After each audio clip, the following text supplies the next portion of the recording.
نئے army chief تعینات ہونے والے لیفٹیننٹ جنرل عاصم منیر کون ہیں؟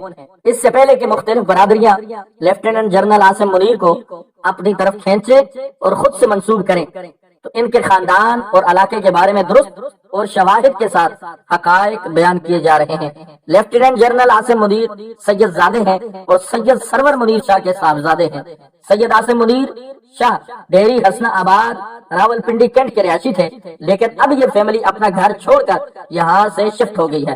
ماضی میں ان کا گھر ڈیری حسنہ آباد راولپنڈی کنٹونمنٹ بورڈ ڈسپنسری کے سامنے والی گلی میں داخل ہوتے ہی بائیں جانب واقع تھا۔ عاصم منیر کے والد سید سرور منیر شاہ صاحب مرحوم استاد تھے اور F G technical high school Lal Kurti Rawalpindi کے پرنسپل تھے۔ جنرل عاصم منیر کا آرمی چیف بننا ڈیری حسنہ آباد کے باسیوں کے لیے قابل فخر بات ہے۔ اس کے ساتھ ساتھ ماضی کے مشہور بیوروکریٹ فواد حسن فواد، ماضی کے مشہور صحافی اور موجودہ سیاستدان عرفان صدیقی اور موجودہ صحافی اور اینکر پرسن سید طلعت حسین کا تعلق بھی ڈیری حسنہ آباد سے ہے۔ Lieutenant general Asim Munir army chief بننے سے پہلے quartermaster G H Q تھے۔ جنرل عاصم منیر ماضی میں corps commander Gujranwala, D G I S I, D G M I اور ایف سی این اے کے کمانڈر کے اہم ترین عہدے پر فائز رہ چکے ہیں۔ اس کے ساتھ ساتھ جنرل عاصم منیر حافظ قرآن بھی ہیں۔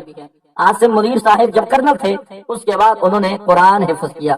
جنرل عاصم منیر نے پاکستان ملٹری اکیڈمی کاکول سے نہیں بلکہ آفیسر ٹریننگ سکول او ٹی ایس منگلہ سے پاک آرمی میں شمولیت اختیار کی۔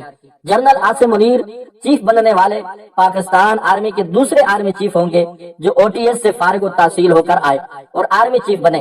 اس سے پہلے جنرل ضیاء الحق او ٹی ایس سے پاک فوج میں شامل ہوئے تھے جو بعد میں آرمی چیف بنے تھے۔ جنرل عاصم منیر 17واں O T S course Mangla سے پاس آؤٹ ہوئے تھے۔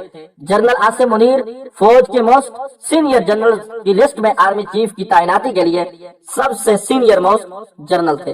اسی وجہ سے اللہ تبارک و تعالی نے انہیں پاکستان کے آرمی چیف کے لیے چنا اور اللہ تعالی نے انہیں یہ عہدہ عطا فرمایا۔ اللہ ان کو صحیح معنوں میں وطن عزیز کی خدمت اور پاک فوج کی حفاظت کرنے کی توفیق عطا فرمائے۔